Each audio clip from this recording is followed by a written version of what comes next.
To create an Adire cloth paper, we're going to first start off by making a 2" by 2" grid. And if we look at this first image here, you're going to take your ruler and you're going to place it horizontally along the top edge of the paper. You're then going to make marks, measure marks every 2 inches across the top.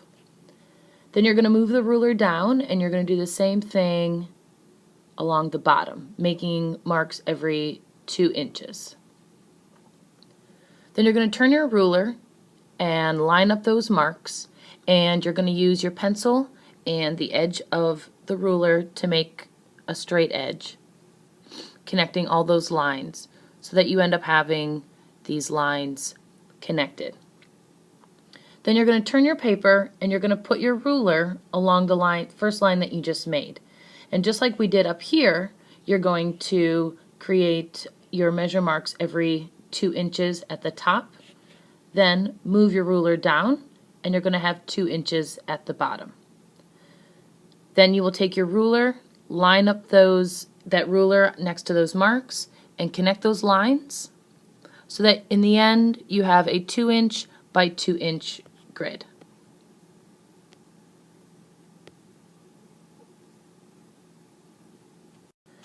This grid is going to help you lay out your design for your Adire cloth paper.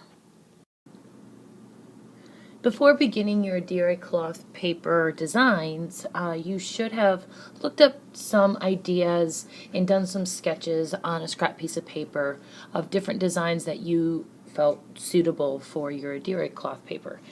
Once you have those designs created, you're going to want to get a white oil pastel, and we're going to create our designs in each of the boxes that we had just created using our ruler and pencil. Go square by square, filling each section in with a different design, and I picked 4 different designs and just ended up repeating it over and over again, but noting that there aren't any of the same designs touching each other. This one's here, this one's over here, just to create some nice variety. Now we're going to get some watercolor, and you're going to use blue and black because we want to get that rich, deep indigo looking color.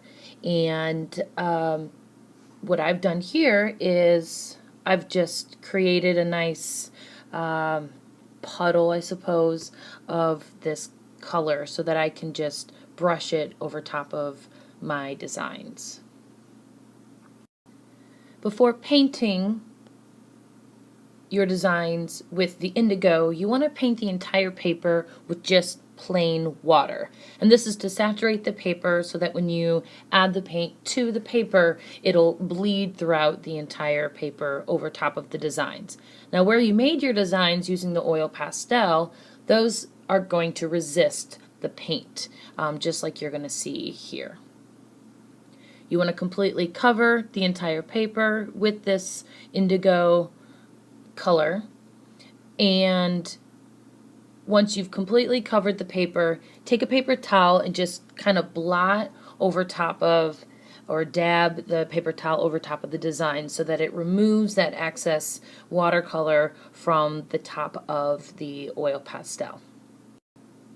Once you're done painting, put it to the side and let it dry and move on to making your next African textile paper.